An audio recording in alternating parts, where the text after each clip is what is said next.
Hey guys, trying to do this again. First time I messed things up. Second time the camera crapped out. I don't know what's going on. But hopefully I can get this done in a couple of minutes. If not, then we're all screwed. Don't you do that again. Don't you do that again. I'm currently trying to fix tonight's topic.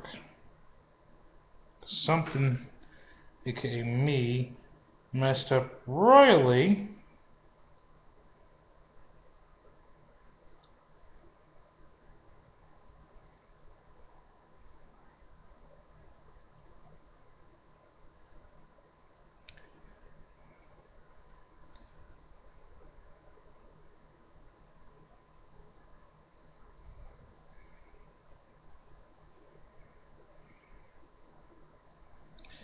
And tried to pull this over the figure's head to show that I could take it apart.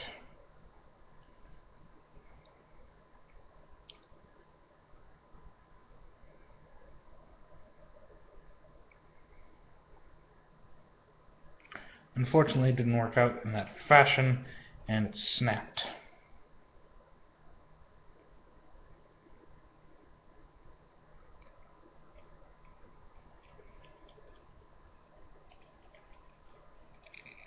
So right now I'm going to be very careful.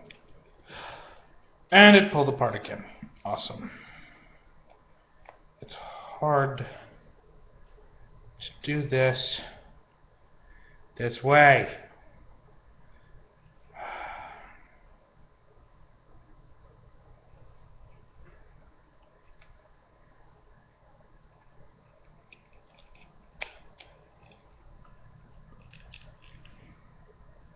Because it will not hook up properly.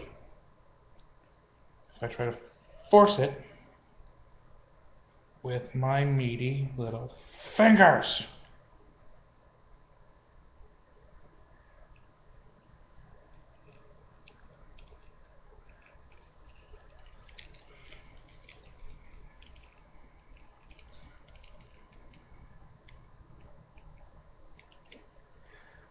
That works a lot better. Yes, I just beheaded Haytham Kenway. Now Haytham is number 2 out of 8 in this set of figures. However, I will only be doing 7, as the description of the previous video dictates, due to the fact that one is strictly just a repaint, even though it is an exclusive. Now, talking, of course, of the black and red outfitted Connor, also known as the New York version. And why would I want a New York version when I'm a Bostoner by heart? My heart tells me I'm a Bostoner, and that's how I'll stay. Hopefully this will stay now.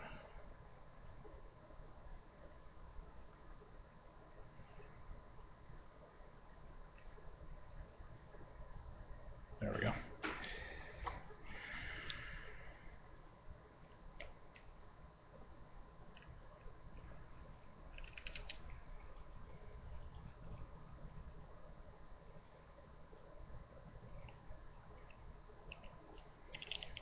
There we go.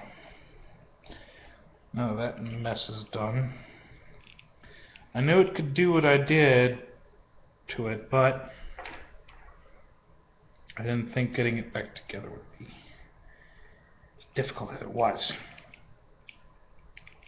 There we go. Okay, so on to the review itself. Haytham Kenway, the antagonist of Assassin's Creed 3. We find out after after sequence 4 that he's not truly an assassin, even though elements from his playstyle in the game are assassin-like. We find out that he actually is in part of the Order of the Templars, which, in all shakes and manners of the word, makes him an evil bastard. Okay. But detail, very nice. Can get really close. Let's see. It definitely's got Haytham's look to it. Even the back of the cape has great detail.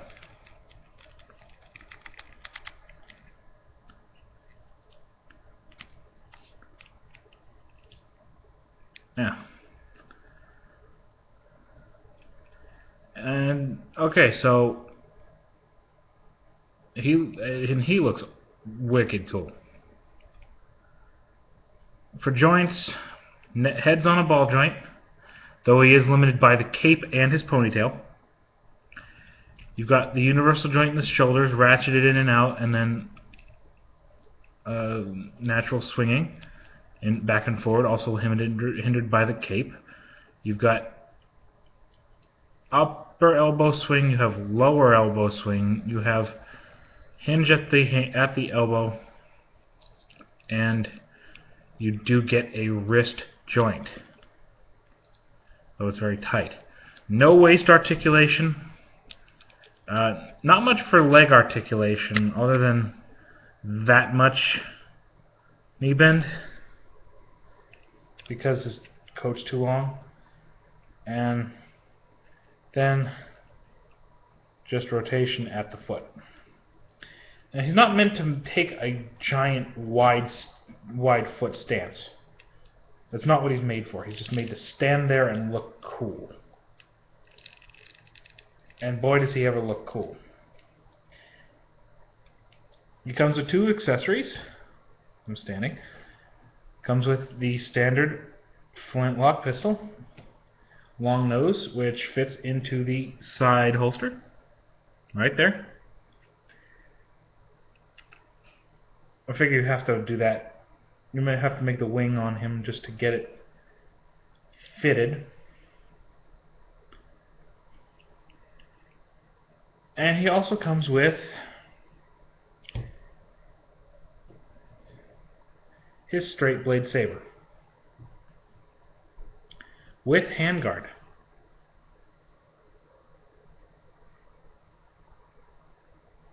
Now, I've seen somewhere that the handguard is removable, though I don't know how. But, you know, it's a standard little sword, the handguard. Now, if I wanted to, here's my first nitpick. If I wanted to sheath it the proper way, it would have to go in on this side. However, the normal slot that in game would be open is not. Reason being is because the cape gets in the way. I figured that out why. Second little dealing, his hat doesn't come off.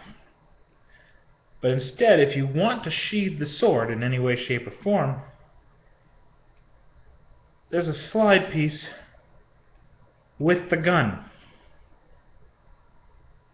Unnecessary, but useful. But honestly, who's going to have Haytham standing on their shelf with his saber sheathed?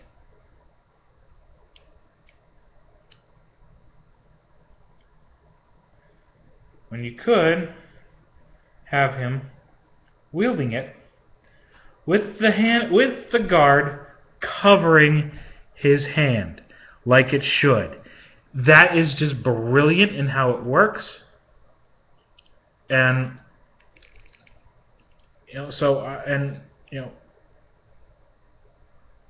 but all of his motions are normal human motions, from what I find.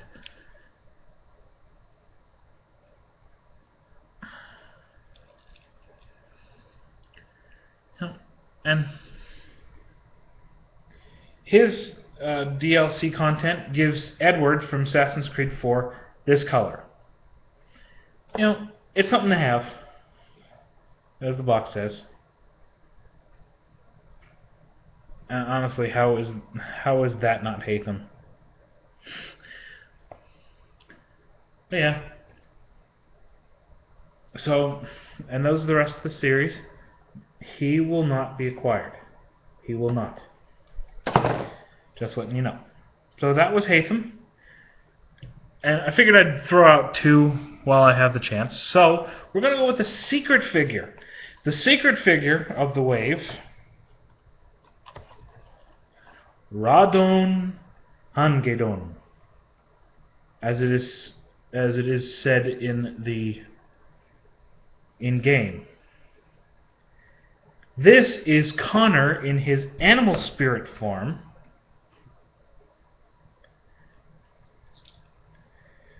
In his animal spirit guide form from the special DLC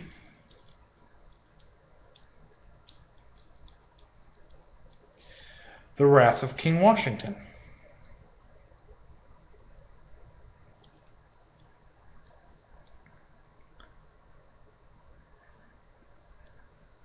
Now he is a pretty, and I know that sounds weird, but that's an awesome looking form.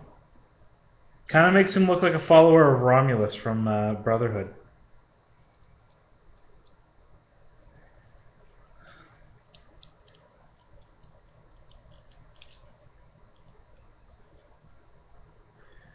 But this is his form from The Wrath of King Washington. I have not yet played The Wrath of King Washington, but from what I hear, it's pretty much what would happen if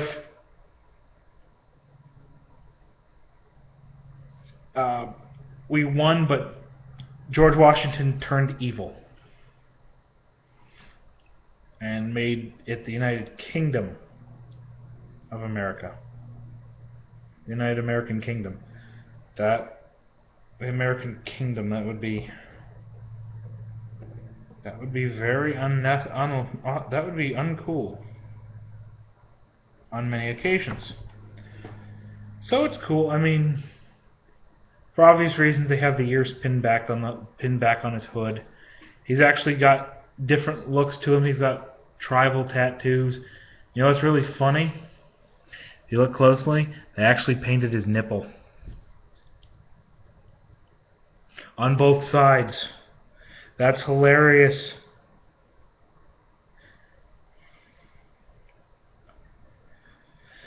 But this is exactly like the other Connor figure. He comes with the bow and arrow, the hidden blade knife,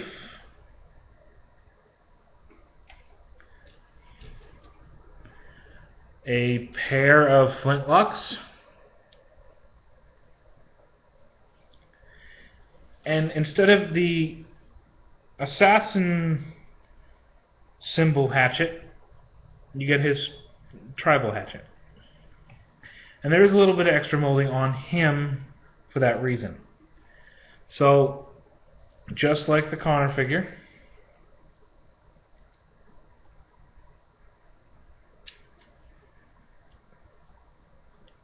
pistols can go right into those ass holsters. As I drop one, joyous.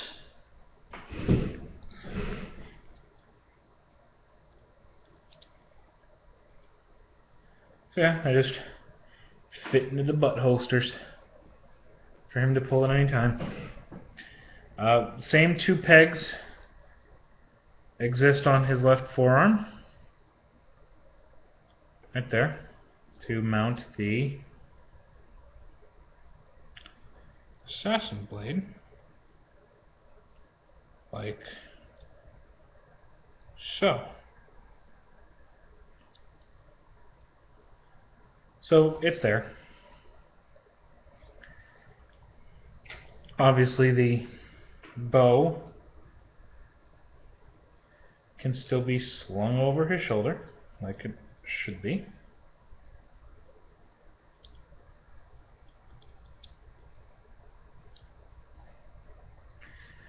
But this figure features this little hoop right up front. That is so Connor can do this. Now, I wish this existed on the original figure because that would be perfect.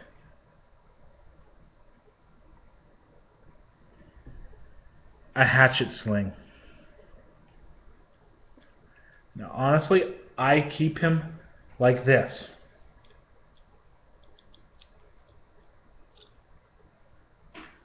On the shelf, he is exactly like this. No weapons in hand other than the knife. You know, because that's the only way I know how to store it. So everything else is holstered. And that is brilliant, and I love it, love it, love it. I do wish his hand open more to get the bow in. I'd like to have at least either Connor or this version holding his bow. I may get the black one and have him hold the bow. I don't know. Doesn't look like we're going to get the hatchet sleeve. The hatchet sling on the black Connor figure, so I'm not even going to bother. If I find one, I find one. There you go.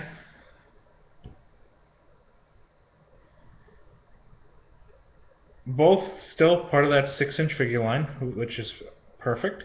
They both have their own striking pose. Haytham, being the regal Londoner, stands tall, with the fencing background, the whole 9 yards. And he won't be touched again. I'm not going to risk breaking that chain again. Ratonhnhake in a slight turn, upper body turn stance. So he's like a little bit. And you know, he can hold any of his weapons. I mean, it takes a bit of force to put the bow in. Like, if I wanted to. The other obvious remolding on the hatchet is the addition of the feather on the front.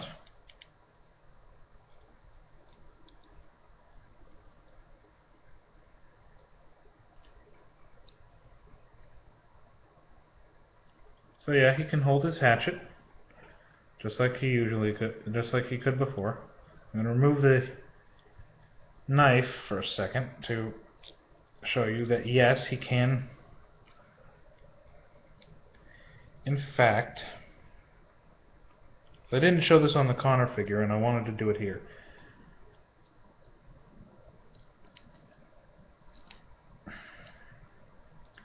He can, in fact, hold the pistol. It's not accurate, but he can do it.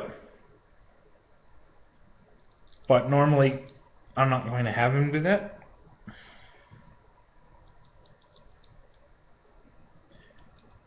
Now I know what you may be thinking. Isn't this guy a strict repaint of the other guy? No. This version only exists in the DLC form, and he is not, at any point in time, wearing this armor during any other sequence in the game. That should tell you all you need to know right there. He is who he is, and that's how it's going to stay. So, wow, 20 minutes and didn't crap out. So, that is Haytham and Ratonhnhake tomorrow, or maybe Sunday, depending on when I get to him. We'll start with the Assassin's Creed 4 guys. Stay frosty.